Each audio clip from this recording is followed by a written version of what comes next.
Hi all, welcome back to Malnad blogs Kannada. ಎಲ್ಲರೂ ಹೇಗಿದ್ದೀರಿ? ಎಲ್ಲರೂ ಚೆನ್ನಾಗಿದ್ದೀರಿ ಅಂತ ಭಾವಿಸ್ತೀನಿ. ಇವತ್ತು ಬೆಳಗ್ಗೆಯಿಂದನೇ ಬ್ಲಾಗ್ ಸ್ಟಾರ್ಟ್ ಮಾಡಿದ್ದೀನಿ. ಬೆಳಗ್ಗೆ ಇವತ್ತು ಒಂದು ಡ್ರಿಂಕ್ ಮಾಡ್ತಾಯಿದ್ದೀನಿ ನೋಡಿ. ಇದರಲ್ಲಿ ಮೆಂತ್ಯ ಮತ್ತು ಜೀರಿಗೆ, ಸ್ವಲ್ಪ ಚಕ್ಕೆ ಹಾಕಿದ್ದೀನಿ ಅಷ್ಟೇ. ಶುಗರ್ ಆ ಥರದ್ದೇನೂ ಆ್ಯಡ್ ಮಾಡಿಲ್ಲ. ಅದನ್ನು ಚೆನ್ನಾಗಿ ಕುದಿಸ್ಬಿಟ್ಟು ಕುಡಿತಾ ಇದ್ದೀನಿ. ಇದನ್ನು ಕುಡಿಯೋದ್ರಿಂದ ನಮ್ಮ ಡೈಜೆಷನ್ ಪವರ್ ಜಾಸ್ತಿ ಆಗುತ್ತೆ ಅಂತ ಅಷ್ಟೇ, ಬೇರೆ ಏನು ಬೆನಿಫಿಟ್ಟು ನನಗೆ ಗೊತ್ತಿಲ್ಲ. ಇನ್ನು ಫ್ರೆಶ್ ಅಪ್ ಎಲ್ಲ ಆಗಿ ದೇವ್ರ ಪೂಜೆ ಎಲ್ಲ ಮುಗಿಸ್ಕೊಂಡೆ. ಅದಾದಮೇಲೆ ಇನ್ನು ಮಧ್ಯಾಹ್ನಕ್ಕೆ ಅಡುಗೆ ಮಾಡ್ಕೊಳ್ಬೇಕು. ಬೆಳಗ್ಗೆ ತಿಂಡಿ ಎಲ್ಲ ಆಗಿದ್ದಾಯಿತು.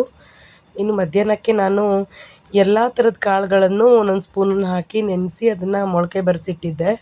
ಅದನ್ನು ಹಾಕಿ ಸಾಂಬಾರು ಮಾಡೋಣ ಅಂತ ರೆಡಿ ಮಾಡ್ಕೋತಾ ಇದ್ದೀನಿ. ಸ್ವಲ್ಪ ಹಾಲೆಲ್ಲ ಕಾಯಿಸಿ ಎತ್ತಿಟ್ಕೊಂಡಿದ್ದಾಯಿತು. ನೀರು ಕೂಡ ಬಿಸಿ ಮಾಡಿಕೊಂಡೆ. ನಮಗೆ ಅಡುಗೆ ಮನೇಲಿ ತುಂಬ ಹೊತ್ತು ಮಧ್ಯಾಹ್ನದವರೆಗೂ ಬಿಸಿಲು ಬರುತ್ತೆ ಆಯಿತಾ. ಕಿಟಕಿಯಲ್ಲಿ ತುಂಬಾ ಬಿಸಿಲಿರುತ್ತೆ. ಅಂದರೆ ಅಡುಗೆ ಮಾಡಬೇಕಾದ್ರೆ ಬೆಳಕಿಗೇನು ನಮಗೆ ಪ್ರಾಬ್ಲಮ್ ಅಂತ ಅನಿಸೋದಿಲ್ಲ. ನನ್ನ ಮಗಂಗೆ ಬೆಳಗ್ಗೆ ತಿಂಡಿ ಎಲ್ಲ ಮಾಡಿಕೊಟ್ಟು ಸ್ಕೂಲ್ಗೆಲ್ಲ ಕಳಿಸಿದ್ದಾಯಿತು. ಇನ್ನು ಮನೆ ಕೆಲಸ ಎಲ್ಲ ಮಾಡಿಕೊಂಡೆ. ಇನ್ನು ಅಡುಗೆ ಒಂದು ಮಾಡ್ಕೊಂಬಿಟ್ಟು ಬಟ್ಟೆ ಸ್ಟಿಚಿಂಗ್ ಮಾಡಬೇಕು, ಸ್ಟಿಚಿಂಗ್ ಕೂರಬೇಕು. ಸ್ವಲ್ಪ ಮಿಷನ್ ಎಲ್ಲ ಫಿಟ್ ಮಾಡಬೇಕು ಅಂತ ಇದ್ದೀವಿ. ಮಿಷನ್ ಫಿಟ್ ಮಾಡೋಕ್ಕೂ ಬರ್ತೀನಿ ಅಂತ ಹೇಳಿದ್ದಾರೆ. ಹೊಸ ಮಿಷನ್ ಬೇರೆ ತೊಗೊಂಡಿದ್ದೆ. ನಮ್ಮ ಮನೆ ಅಡುಗೆ ಮನೇಲಿ ಬಿಸಿಲು ನೋಡಿ. ಆಯ್ತು, ನೀರು ಬಿಸಿ ಆಯಿತು. ನಾನು ಮಕ್ಕಳಿಗೆ ಕುಡಿಯೋದಕ್ಕೆ ನೀರು ಬಿಸಿ ಮಾಡ್ಕೊತಾ ಇದ್ದೆ. ಕಾಯಿಸಿದ ನೀರನ್ನೇ ಯಾವಾಗಲೂ ಕುಡಿಸ್ತಾ ಇರ್ತೀನಿ, ಕೋಲ್ಡ್ ಆಗಿಬಿಡುತ್ತೆ ಅಂಥೇಳಿ. ಈಗ ಕ್ಲೈಮೇಟ್ ಎಲ್ಲ ಚೇಂಜ್ ಆಗ್ತಿರೋದ್ರಿಂದ ನೀರು ಬಿಸಿ ಮಾಡಿ ಎತ್ತಿಟ್ಕೊಂಡೆ. ಇನ್ನು ಸಾಂಬಾರ್ಗೆ ಏನು ಬೇಕು ಅದನ್ನೆಲ್ಲ ಹುರಿದು ರೆಡಿ ಮಾಡ್ಕೋತಾ ಇದ್ದೀನಿ. ಹೀಗೆ ಸಾಂಬಾರು ಪೌಡರ್ ಖಾಲಿಯಾಗಿದೆ. ಒಂದು ಸ್ವಲ್ಪ ಉಳ್ಕೊಂಡಿದೆ ಆಯಿತಾ. ಅದು ಮಾಡಿ ತುಂಬ ಟೈಮ್ ಆಗಿದ್ದರಿಂದ ಅದು ಸ್ಮೆಲ್ಲೆಲ್ಲ ಹೋಗಿದೆ ಅಂತ ನನಗೆ ಯಾಕೋ ಅನಿಸುತ್ತೆ. ಅದಕ್ಕೆ ನಾನೆಲ್ಲ ರೆಡಿ ಮಾಡಿಕೊಂಡೇ ಮಾಡಿಬಿಡ್ತೀನಿ. ಇನ್ನು ಉಪ್ಪು ಖಾಲಿಯಾಗಿತ್ತು ಅಂತ ಉಪ್ಪನ್ನೆಲ್ಲ ಹಾಕಿ ಎತ್ತಿಟ್ಕೊಂಡು ಹಾಗೆ ಸಾಂಬಾರಿಗೆ ರೆಡಿ ಮಾಡ್ಕೋತಾ ಇದ್ದೀನಿ. ಬೇಗ ಬೇಗ ಅಡುಗೆ ಎಲ್ಲ ಮಾಡಿಕೊಂಡು ಸ್ವಲ್ಪ ಹೊರಗಡೆನೇ ಹೋಗೋಕ್ಕಿದೆ, ಸ್ವಲ್ಪ ಕೆಲಸ ಎಲ್ಲ ಇರೋದ್ರಿಂದ ಎಲ್ಲ ಮಾಡ್ಕೋತಿದ್ದೀನಿ. ಹಸ್ಬೆಂಡ್ ಇಲ್ಲ, ಹೊರಗಡೆ ಹೋಗಿದ್ದರು. ಅವ್ರು ಬರೋದ್ರೊಳಗೆ ಎಲ್ಲ ಕೆಲಸ ಮಾಡ್ಕೊಳ್ಳೋಣ ಅಂತ ಅಷ್ಟೇ. ಇಲ್ಲಿ ಫಾಸ್ಟ್ ಫಾರ್ವರ್ಡ್ ಮಾಡ್ತಾಯಿದ್ದೀನಿ, ನಿಮಗೆ ಬೋರ್ ಆಗಬಾರ್ದಲ್ವಾ, ಮತ್ತು ತುಂಬ ಲಾಂಗ್ ಆಗೋಗುತ್ತೆ ವಿಡಿಯೋ ಎಲ್ಲ. ಇನ್ನು ನಾನಿಲ್ಲಿ ಸ್ವಲ್ಪ ಎಣ್ಣೆ ಹಾಕಿ ಅದಕ್ಕೆ ಈರುಳ್ಳಿನ ಹಾಕ್ಬಿಟ್ಟು ಈ ಮೊಳಕೆ ಕಾಳುಗಳನ್ನೆಲ್ಲ ನೀಟಾಗಿ ಫ್ರೈ ಮಾಡಿಕೊಂಡು ಅದನ್ನು ಬೇಯಿಸ್ಕೊಂಡ್ಬಿಡ್ತೀನಿ. ಅದಾದಮೇಲೆ ರುಬ್ಬಿರೋ ಮಸಾಲೆ, ಏನು ಸಾಂಬಾರು ಪುಡಿ, ನಾನು ಸಾಂಬಾರಿಗೆಲ್ಲ ಏನು ಮಾಡ್ತೀವೋ ಅದೇ ಥರ ಮಸಾಲೆ ಹಾಕಿ ಅದನ್ನು ನೀಟಾಗಿ ಕುದಿಸ್ಕೊಂಡ್ಬಿಟ್ರೆ ಸಾಂಬಾರು ರೆಡಿಯಾಗಿ ಹೋಗುತ್ತೆ. ಸ್ವಲ್ಪ ಗಟ್ಟಿಯಾಗಿ ಮಾಡ್ಕೋತೀನಿ ನಾನು. ಈ ಮುದ್ದೆಗೆಲ್ಲ ನಮಗೆ ನೀರು ಥರ ಸಾರಿರಬಾರ್ದು, ಅಷ್ಟೊಂದು ಇಷ್ಟ ಆಗೋದಿಲ್ಲ. ಸಂಜೆ ಮುದ್ದೆ ಮಾಡ್ಕೊಳ್ಳೋಣ ಅಂಥೇಳಿ ಈಗೇನು ಮಾಡಲ್ಲ. ಅದಾದಮೇಲೆ ಒಂದೆರಡು ಮೊಟ್ಟೆಗಳನ್ನು ಕೂಡ ಬೇಯೋದಕ್ಕೆ ಇಟ್ಟಿದ್ದೀನಿ. ಇನ್ನೇನು ಆಗ್ತಾ ಬಂತು. ಹಾಯ್, ನಮಸ್ತೆ ಎಲ್ಲರಿಗೂ. ಎಲ್ಲರೂ ಹೇಗಿದ್ದೀರಾ? ತುಂಬ ದಿನ ಆದಮೇಲೆ ಮತ್ತೆ ವ್ಲಾಗ್ ಮಾಡ್ತಾಯಿದ್ದೀನಿ. ಅಂದರೆ ಟೈಮ್ ಆಗ್ತಾಯಿಲ್ಲ ಅಷ್ಟೇ, ಮೆತ್ತೇನೇನಿಲ್ಲ. ಸ್ವಲ್ಪ ಸೋಮಾರಿ ಆಗಿಬಿಟ್ಟಿದ್ದೀನಿ ಇತ್ತೀಚೆಗಂತೂ. ವ್ಲಾಗೆಲ್ಲ ಅಂದರೆ ಒಂದಿಷ್ಟು ವೀಡಿಯೋಸ್ ಎಲ್ಲ ಮಾಡಿಟ್ಕೊಂಡಿದ್ರು ಕೂಡ ಅದನ್ನ ಎಡಿಟಿಂಗ್ ಎಲ್ಲ ಮಾಡೋಕ್ಕೆ ಆಗಿಲ್ಲ. ಮತ್ತು ಸ್ವಲ್ಪ ಬಟ್ಟೆ ಎಲ್ಲ ಸ್ಟಿಚ್ ಮಾಡೋದ್ರ ಕಡೆನೂ ಬಿದ್ದುಬಿಟ್ಟೆ. ನಾನು ಸ್ಟಿಚ್ ಮಾಡೋವಂಥ ಎಲ್ಲವನ್ನೂ ತೋರಿಸ್ತಾ ಕೂತ್ಕೊಂಡ್ರೆ ನಿಮಗೂ ಬೋರ್ ಆಗುತ್ತಲ್ವ, ಅಷ್ಟೇ. ನಾನಿವಾಗ ಒಂದು ಸಲಾಡ್ ಥರ, ಫ್ರೂಟ್ ಸಲಾಡ್ ಥರ ಮಾಡ್ಕೋತಾ ಇದ್ದೀನಿ. ಸೊ ನಿಮ್ಗೇನಾದರೂ ಯೂಸ್ ಆಗುತ್ತಾ ನೋಡಿ, ತೋರಿಸ್ತೀನಾ ನೋಡಿ. ಸಲಾಡ್ ರೆಡಿ ಆಯಿತು. ಇದಕ್ಕೆ ತಂಪಿನ ಬೀಜದ ಪೌಡರು, 2 ಬಾಳೆಹಣ್ಣು, ಹನಿ ಮತ್ತು ತುಪ್ಪ, ಸ್ವಲ್ಪ ಹಾಲು, ಇಷ್ಟನ್ನೇನೋ ಹಾಕ್ಕೊಂಡಿದ್ದೀನಿ. ನಾನು ವಿಡಿಯೋ ಮಾಡಿಕೊಂಡೆ, ಬಟ್ ಆನ್ ಆಗೇ ಇರಲಿಲ್ಲ ಆಯಿತಾ. ಈ ಥರನೂ ಆಗ್ತಿರುತ್ತೆ. ಇನ್ನೂ ಇಷ್ಟು ಬಾದಾಮಿ ಹಾಕ್ಕೋತಾ ಇದ್ದೀನಿ. ಗೋಡಂಬಿ ಖಾಲಿಯಾಗಿತ್ತು, ಅದಕ್ಕೆ ಬಾದಾಮಿ ಮಾತ್ರ. ಗೋಡಂಬಿ, ದ್ರಾಕ್ಷಿ ಎಲ್ಲದನ್ನೂ ಹಾಕ್ಕೊಬೋದು, ಏನು ಹಾಕ್ಕೊಬಾರ್ದು ಅಂತ ಏನಿಲ್ಲ.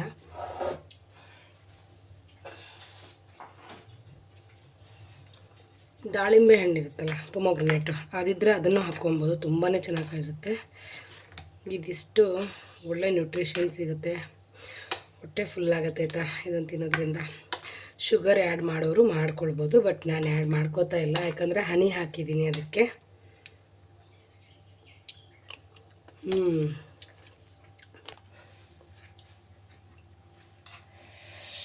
ಸೂಪರಾಗಿದೆ ಮಾತ್ರ.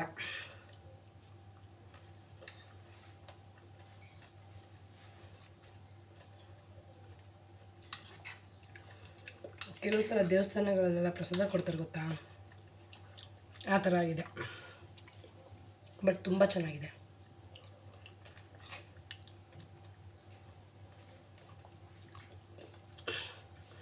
ಇದು ಸ್ವಲ್ಪ ಸಕ್ಕರೆನೂ ಹಾಕ್ಕೋಬೋದು ಅಥವಾ ಬೆಲ್ಲ ಬೇಕಾದರೆ ಹಾಕ್ಕೊಳ್ಬೋದು.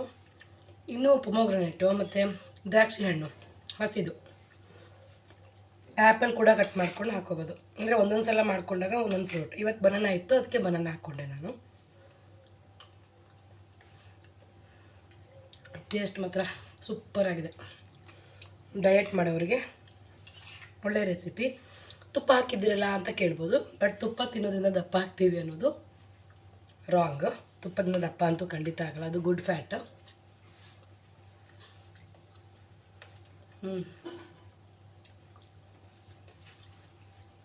ಸೂಪರಾಗಿದೆ.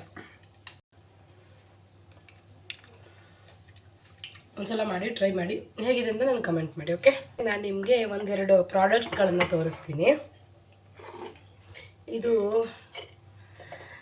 ನನ್ನ ತಮ್ಮನ ವೈಫ್ ಪ್ರಿಯಾ ಅಂತ, ಅವಳು ಕೊಟ್ಟಿದ್ದು. ಹೇಗಿದೆ, ಅವರ ಅಪ್ಪ ಇದ್ದಾರಲ್ಲ ಇದೇ ಬಿಸ್ನೆಸ್ ಮಾಡ್ತಾರೆ. ಸೊ ನನಗೆ ಒಂದೆರಡು ಇಸ್ಕೊಂಡು ಬಂದೆ. ಅವಳು ಸುಮಾರು ತೊಗೊಂಡು ಬಂದಿದ್ಲು ಮನೆಗೆ. ಅದರಲ್ಲಿ ನನಗೆ ಇದೆರಡು ತುಂಬ ಇಷ್ಟ ಆಯಿತು. ಕ್ಯೂಟಾಗಿದೆ ಅಲ್ಲ. ಸೊ ಸಾಲ್ಟ್ ಹಾಕಿಡೋಕ್ಕೆ ಅಥವಾ ಏನಾದರೂ ಹಾಕಿಟ್ಕೊಳ್ಳೋಕ್ಕಾಗತ್ತೆ. ಫಸ್ಟ್ ತೊಗೊಂಡೋಗೋಣ ಅಂತ ಅನಿಸ್ತಾಯ್ತಾ, ತೊಗೊಂಡು ಬಂದೆ. ಹೇಗಿದೆ ಕಮೆಂಟ್ ಮಾಡಿ. ಓಕೆ, ಇನ್ನು ನೆಕ್ಸ್ಟು ತೀರ್ಥಹಳ್ಳಿ ಜಾತ್ರೆಗೆ ಹೋಗಿದ್ನಲ್ಲ, ಅಲ್ಲಿ ತೊಗೊಂಡು ಬಂದಿರೋದು ಪುಟ್ಟು ವಾಜು. ದೊಡ್ಡದೆಲ್ಲ ತೊಗೊಂಡು ಬಂದರೆ ಅಷ್ಟೊಂದೇನು ಇಡೋಕ್ಕೆ ತುಂಬ ಸ್ಪೇಸ್ ಬೇಕು, ಅದರೊಳಗಡೆ ಇಡೋಕ್ಕೂ ದೊಡ್ಡ ದೊಡ್ಡ ಫ್ಲವರ್ಸ್ ಎಲ್ಲ ಬೇಕು. ಬಟ್ ಇದರಲ್ಲಿ ಹೋಲ್ಸ್ ಎಲ್ಲ ಏನಿಲ್ಲ ಆಯಿತಾ. ನಾವು ಮನಿ ಪ್ಲ್ಯಾಂಟ್ ಆ ಥರದ್ದು ಕೂಡ ಹಾಕಿಡ್ಬೋದು. ಅದಕ್ಕೆ ನನಗೆ ತುಂಬ ಇಷ್ಟ ಆಯಿತು, ಅದಕ್ಕೆ ತೊಗೊಂಡು ಬಂದ್ವಿ. ಇನ್ನೊಂದಿನ ಡೋರ್ ಮ್ಯಾಟ್ ತೊಗೊಂಡು ಬಂದಿದ್ದೀವಿ ಅಷ್ಟೇ. ಜಾಸ್ತಿ ಎಲ್ಲ ಏನು ಶಾಪಿಂಗ್ ಮಾಡೋಕ್ಕೆ ಹೋಗಿಲ್ಲ. ಬಟ್ ತುಂಬ ಇಷ್ಟ ಆಯ್ತು. ಇದು ಚೆನ್ನಾಗಿತ್ತು. ರೇಟ್ ಅಂದರೆ 50 ರುಪೀಸ್ ಒಂದಕ್ಕೆ, 100 ರುಪೀಸ್ಗೆ 2. ಹೇಗಿದೆ, ಇಷ್ಟೇ ತೊಗೊಂಡಿದ್ದು. ಅಲ್ಲಿ ತುಂಬ ಕ್ರೌಡ್ ಇತ್ತು, ತುಂಬ ತೊಗೊಳಕ್ಕೂ ಆಗ್ತಿರ್ಲಿಲ್ಲ. ಒಂದು ರೆಡಿಮೇಡ್ ಬ್ಲೌಸನ್ನು ತೊಗೊಂಡೆ. ಇನ್ನು ಹೀಗೆ ಟೆಂಪಲ್ಗೆಲ್ಲ ಹೋದ್ವಿ, ಓಡಾಡ್ಕೊಂಡು ಬಂದ್ವಿ ಅಷ್ಟೇ. ನನಗೆ ಪರ್ಚೇಸ್ಗಿಂತ ಜಾಸ್ತಿ ನೋಡಬೇಕು ಅಂತಲೇ ನಂಗೆ ತುಂಬ ಇಷ್ಟ. ಅದಕ್ಕೆ ಎಲ್ಲ ಕಡೆ ಓಡಾಡ್ತದೆ ಇರ್ತೀನಿ. ನಾನು ಜಾಸ್ತಿ ಟ್ರಾವೆಲಿಂಗ್ ಮಾಡ್ತೀವಿ, ನೀವು ಅಬ್ಸರ್ವ್ ಮಾಡಿರ್ಬೋದು. ಬಟ್ ಕೆಲವು ಕಡೆ ನಾನು ವ್ಲಾಗ್ ಮಾಡೋಕ್ಕಾಗೋದೇ ಇಲ್ಲ ನನಗೆ. ಈಗ ಪಾಪು ಚಿಕ್ಕದಿರೋದ್ರಿಂದ ನಂಗೆ ಸ್ವಲ್ಪ ಕಷ್ಟ ಅನಿಸುತ್ತೆ. ಇನ್ನು ಮಾಡಬೇಕು. ಇನ್ನು ಮಿಷನ್ ಫಿಟ್ ಮಾಡೋರನ್ನ ಕರ್ಕೊಂಡು ಬಂದರು ನನ್ನ ಹಸ್ಬೆಂಡು. ಅಂದರೆ ಇದು ಓವರ್ಲಾಕ್ ಮಿಷನ್ನು. ನನ್ನ ಹತ್ರ ಓವರ್ಲಾಕ್ ಮಿಷನ್ ಇರಲಿಲ್ಲಾಗಿತ್ತು. ನಾನು ತೊಗೊಂಡು ತುಂಬ ಟೈಮ್ ಆಯ್ತಿಲ್ಲ ಅಂದರೂ ಒಂದು 2 ಮಂತ್ಸ್ ಆಗಿದೆ. ಅದನ್ನ ನಾನು ಫಿಟ್ ಮಾಡಿರಲಿಲ್ಲ. ಬಟ್ ಅದನ್ನು ಫಿಟ್ ಮಾಡುವಂಥ ಐಡಿಯಾ ನನಗೆ ಸ್ವಲ್ಪನೂ ಇಲ್ಲ ಆಯಿತಾ.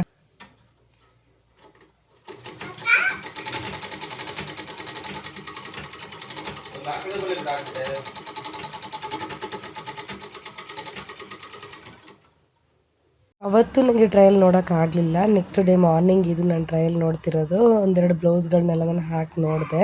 ಅವ್ರು ಫಿಟ್ ಮಾಡಿದ ತಕ್ಷಣ ಹಳೆ ಬಟ್ಟೆಗಳಿಗೆಲ್ಲ ಹಾಕಿ ನೋಡಿದೆ, ತುಂಬ ಚೆನ್ನಾಗಿ ಬಂತು. ಬಟ್ ಈ ದಾರ ಹಾಕೋದನ್ನ ಮಾತ್ರ ತುಂಬ ಕಷ್ಟ ಇದೆ. ಅದೇನಾದರೂ ತಪ್ಪು ಹೋದರೆ ಹೆಂಗೆ ಹಾಕೋದಪ್ಪ ಅನ್ನೋ ಟೆನ್ಷನ್ ಆಗಿದೆ ನನಗೆ. ಇನ್ನೇನಾದರೂ ಯೂಟ್ಯೂಬಲ್ಲಿ ವೀಡಿಯೋಸ್ಗಳನ್ನು ನೋಡ್ಕೊಂಡು ಏನಾದರೂ ಹಾಕಬೇಕಷ್ಟೇ, ಆದರೂ ಕೂಡ ಕಷ್ಟ ಇದೆ. ಓವರ್ಲಾಕ್ ತುಂಬ ಚೆನ್ನಾಗಿ ಬಂತು, ನೋಡ್ತಿರ್ಬೋದು ನೀವು. ನಂದು ಎಷ್ಟು ಬ್ಲೌಸ್ ಇದೆ ಅಷ್ಟು ಬ್ಲೌಸ್ಗಳಿಗೂ ಹಾಕ್ಕೊಂಡ್ಬಿಟ್ಟಿದ್ದೀನಿ ನಾನು ನೆಕ್ಸ್ಟ್ ಡೇ. ತುಂಬ ಖುಷಿ ಆಯಿತು ನನಗಂತೂ. ಯಾಕಂದರೆ ನಾವು ಬ್ಲೌಸೆಲ್ಲ ಸ್ಟಿಚ್ ಮಾಡಿದಾಗ ಒಳಗಡೆ ಸ್ಟಿಚಿಂಗೆಲ್ಲ ಕಾಣಿಸ್ತಿರುತ್ತಲ್ವ. ಈ ಥರ ಓವರ್ಲಾಕ್ ಮಾಡಿಬಿಟ್ರೆ ಫಿನಿಶಿಂಗ್ ತುಂಬ ಚೆನ್ನಾಗಿ ಬರುತ್ತೆ. ಅದು ಬ್ಲೌಸ್ ಆಗಿರ್ಬೋದು, ಡ್ರೆಸ್ ಆಗಿರ್ಬೋದು, ಅಂಬ್ರೆಲಾ ಅಥವಾ ಕುರ್ತಿ ಯಾವುದಾದ್ರೂ ಅಷ್ಟೇ. ಈ ಥರ ಓವರ್ಲಾಕ್ ಮಾಡಿದಾಗ ತುಂಬಾ ಚೆನ್ನಾಗಿ ಬರುತ್ತೆ. ನನಗಂತೂ ತುಂಬ ಖುಷಿ ಆಯಿತು. ಸೊ ಮಿಷನ್ ತಗೊಂಡಿದ್ದು ನಾನು ನಿಮಗೆ ಶೇರ್ ಮಾಡಬೇಕು ಅಂದ್ಕೊಂಡಿದ್ದೆ, ಸೊ ಮಾಡಿದ್ದೀನಿ. ಇದ್ರ ಬಗ್ಗೆ ನಿಮ್ಗೇನಾದರೂ ಇನ್ನೂ ಇನ್ಫಾರ್ಮೇಷನ್ ಬೇಕಾಗಿದ್ದರೆ, ಅದು ಹೇಗಿರುತ್ತೆ, ಅದಕ್ಕೆ ಏನು ಕಾಸ್ಟು, ಆ ಥರದ್ದು ಏನಾದರೂ ಇನ್ಫಾರ್ಮೇಷನ್ ಬೇಕಿದ್ದರೆ ಕಮೆಂಟ್ ಮಾಡಿ, ನಾನು ಖಂಡಿತ ನಿಮಗೆ ಆನ್ಸರ್ ಮಾಡ್ತೀನಿ. ಓಕೆನಾ. ಇನ್ನು ಮಿಷನ್ ತಗೊಂಡಿದ್ದಂತೂ ನಿಜವಾಗ್ಲೂ ತುಂಬಾ ಖುಷಿ ಆಯಿತು. ಬಟ್ ದಾರ ಹಾಕೋದನ್ನು ನೋಡಿಬಿಟ್ಟು ಅಷ್ಟೇ ಬೇಜಾರು ಕೂಡ ಆಯಿತು. ಯಾಕಂದರೆ ದಾರ ತಪ್ಪೋದ್ರೆ ನಾನು ಮತ್ತೆ ಅವ್ರನ್ನೇ ಕರೆಸ್ಬೇಕು, ನನ್ನ ಕೈಲಂತೂ ಹಾಕೋಕ್ಕಾಗೋದಿಲ್ಲ. ಇಲ್ಲ ಅಂದರೂ ಒಂದು 30-40 ಕಡೆ ಹೋಲ್ಸಿದೆ ಆ ಥರ, ಒಳಗೆ ಹೊರಗೆ ಎಲ್ಲ. 3 ದಾರಗಳನ್ನು ಎಷ್ಟು ಕಡೆಯಿಂದ ಹಾಕಿದರೆ ಅದನ್ನು ಹೆಂಗೆ ಮ್ಯಾನುಫ್ಯಾಕ್ಚರ್ ಮಾಡಿದ್ರು ಅವರಿಗೆ ಗೊತ್ತು. ಮಾತ್ರ ಸುಸ್ತಾಯಿತು ನಂಗೆ ಆ ದಾರ ಹಾಕೋದನ್ನ ನೋಡಿ. ಬಟ್ ಒಂದು ಕಡೆ ಫಸ್ಟ್ ವೇ ಇದೆಯಲ್ಲ ಸೂಜಿ ಹತ್ರ, ಅಲ್ಲೇನಾದರೂ ಮಿಸ್ ಆದರೆ ಹಾಕೋದು ಈಸಿ ಇದೆ. ಬಟ್ ಇನ್ನೇನಾದರೂ ಬೇರೆ ಕಡೆ ಎಲ್ಲಾದರೂ ಮಿಸ್ ಆಯಿತು ಅಂದರೆ ಮಾತ್ರ ನನ್ನ ಕೈಲಿ ಸಾಧ್ಯ ಇಲ್ಲ ಅಂತ ನಾನು ಅದನ್ನೇ ಹಸ್ಬೆಂಡ್ ಹತ್ರ ಡಿಸ್ಕಸ್ ಮಾಡ್ತಾ ಇದ್ದೆ. ಸೊ ಎನಿವೇಸ್ ನನಗೆ ಮಿಷನ್ ಬಂತು. ನಾನು ಡ್ರೆಸ್ಗಳನ್ನ ಅಥವಾ ಬ್ಲೌಸ್ನ ಸ್ಟಿಚ್ ಮಾಡಿದಾಗ ನನಗೆ ಫಿನಿಶಿಂಗಿಗಂತೂ ಐ ಆಮ್ ವೆರಿ ಹ್ಯಾಪಿ. ತುಂಬ ಖುಷಿ ಆಯಿತು. ಇದು ನನ್ನ ಇವತ್ತಿನ ಬ್ಲಾಗ್ ಆಗಿತ್ತು. ಹಾಗೆ ನಾನು ತುಂಬ ದಿನ ಆದಮೇಲೆ ಬ್ಲಾಗ್ ಹಾಕಿದ್ದೀನಿ ಆಯಿತಾ. ಇನ್ನು ಮುಂದೆ ಈ ಥರ ಗ್ಯಾಪ್ ಮಾಡಬಾರ್ದು ಅಂತ ಅಂದ್ಕೊಂಡಿದ್ದೀನಿ. ಸ್ಟಿಚಿಂಗ್ ವೀಡಿಯೋಗಳನ್ನು ಹಾಕಬೇಕು ಅಂತ ಅಂದ್ಕೊಂಡಿದ್ದೀನಿ. ನಿಮ್ಗೇನಾದರೂ ಇಂಟ್ರೆಸ್ಟ್ ಇದ್ದರೆ ಕಮೆಂಟ್ ಮಾಡಿ. ಹಾಗೆ ನನ್ನ ವಿಡಿಯೋನ ಫಸ್ಟ್ ಟೈಮ್ ಯಾರಾದರೂ ನೋಡ್ತಾ ಇದ್ದರೆ ಪ್ಲೀಸ್ ಸಬ್ಸ್ಕ್ರೈಬ್ ಮಾಡ್ಕೊಳ್ಳಿ. ಹಾಗೆ ನನ್ನ ಹಳೆ ಎಲ್ಲ ವಿಡಿಯೋಸ್ಗಳನ್ನು ಕೂಡ ನೋಡಿ ಸಪೋರ್ಟ್ ಮಾಡಿ ಆಯಿತಾ. ನಿಮ್ಮೆಲ್ಲರ ಆಶೀರ್ವಾದ ಪ್ರೀತಿ ಹೀಗೆ ಇರಲಿ ಅಂತ ಕೇಳ್ಕೊತೀನಿ. ಇನ್ನೂ ನಿಮ್ಮ ಅನಿಸಿಕೆ ಅಭಿಪ್ರಾಯಗಳನ್ನು ನಿಮ್ಮ ಕಮೆಂಟ್ ಸೆಕ್ಷನ್ ಮೂಲಕ ನೀವು ಖಂಡಿತವಾಗ್ಲೂ ತಿಳಿಸ್ಬೋದು. ನಾನು ಖಂಡಿತವಾಗ್ಲೂ ಅದಕ್ಕೆ ಆನ್ಸರ್ ಕೂಡ ಮಾಡ್ತೀನಿ. ಶಾರ್ಟ್ಸ್ಗಳನ್ನು ಕೂಡ ಅಪ್ಲೋಡ್ ಮಾಡಿದ್ದೀನಿ ನೋಡಿ. Thanks for watching.